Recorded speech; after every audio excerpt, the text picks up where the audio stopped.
자, 조기 대선을 향한 이 잠룡들의 몸풀기 지금 본격화되고 있는 가운데 이재명 대표 9일쯤 대표 사퇴 후에 대선 가도에 직진할 것으로 보입니다.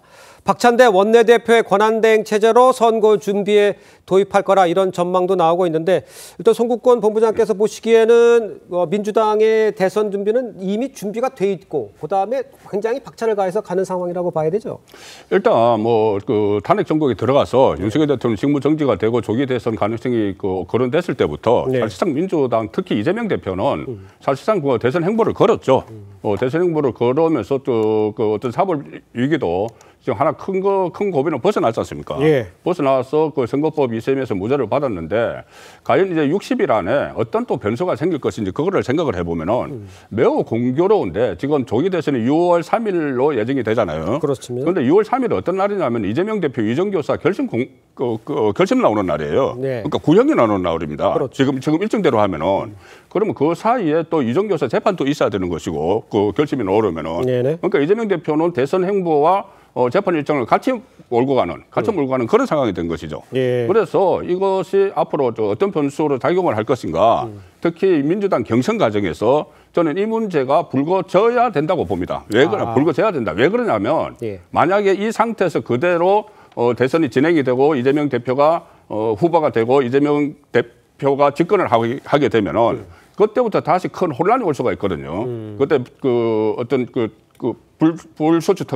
불소추 특권이 재판이 그대로 진행이 되느냐, 중단하느냐 이것을 놓고 국론이 엄청나게 분열이 될 수가 있기 때문에 선거법 하나가 문제가 아닙니다. 위정교사도 있고 그다음에 3개월 재판이 더 있으니까 그 문제에 대해서 민주당 안에서 좀 정리를 경선 과정에서 하는 그런 절차가 저는 꼭 필요하다고 봅니다. 알겠습니다. 일단 그 비명계 주자들의 움직임 짚어보면요. 김두관 전 민주당 의원 내일 이 대선 출마를 공식 선언합니다. 김두관 전 의원 지난해에는 어떤 이야기를 했는지 좀 함께 들어보겠습니다. 이재명 대표를 포함을 해서 우리 민주당 내에 다양한 대선 주자들이 그 본선 경쟁하는 것이 본선 경쟁력을 키우고 정권 교체도 가까이 갈 수 있는 거라고 생각을 평소에 주장을 했고 지금도 그런 생각은 변함이 없습니다. 다양한 대선 주자가 클 수 있는 환경은 만들어줘야 된다 이런 말씀이신 거예요? 그게 이제 기본적으로 당이 해야 될 기본적인 책무죠. 다만 지금은 이재명 대표가 자기 대선 주자에서 압도적 1위고 또 국민의 지지를 받고 있기 때문에 그런 생각을 하는 사람도 별로 없지만 자, 김두관 전 의원이 내일 출사표를 내고요. 김부겸 전 국무총리도 이번 주에 공식 출마를 선언할 것으로 알려졌습니다. 김경수 전 지사, 김동연 경기도지사도 이번 주 출마 선언을 할 것으로 지금 전망이 나오고 있죠.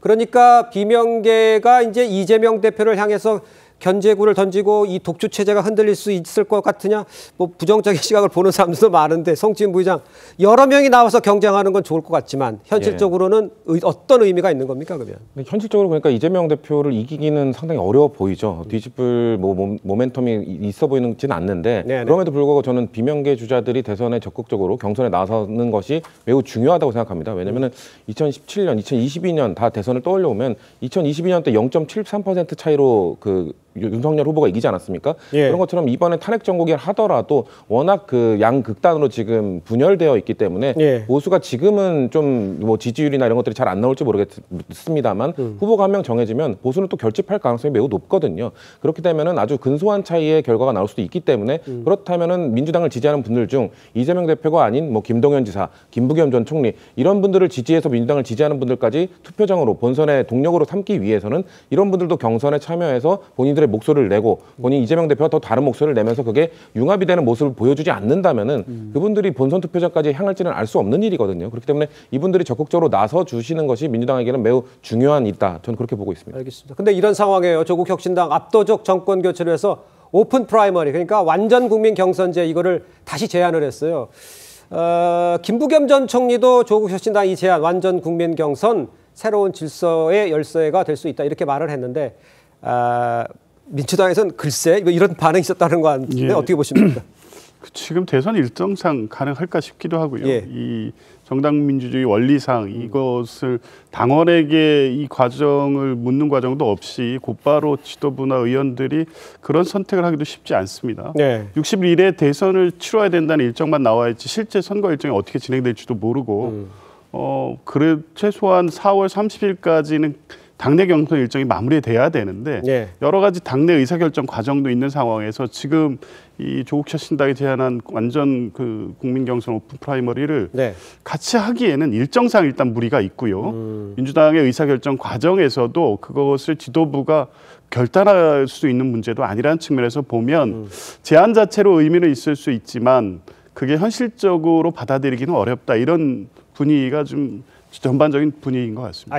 뭐 전체적으로 뭐 쉽지 않은 거 시간도 문제도 있습니다만 아까 말씀하신 처럼 개헌 같은 경우는 시간 야당 회의를 해야 되는데 그거는 가능하고 이거는 더 안 된다 이렇게 얘기하시니까 조금 듣기가 좀 그런데 어떤 의미입니까? 그건 이제 다른 문제죠. 예. 이제 대선 일정을 야권 전체가 하나의 어떤 의견을 가지고 예. 완벽한 정권 교체를 위해서 뜻을 모아가는 과정과 예. 개헌은 사실은 뭐 여야를 넘는 전 국가적인 문제니까요. 그 네. 문제와 그 문제는 별개로 논의가 되고 결정돼야 될 문제라고 봅니다. 알겠습니다.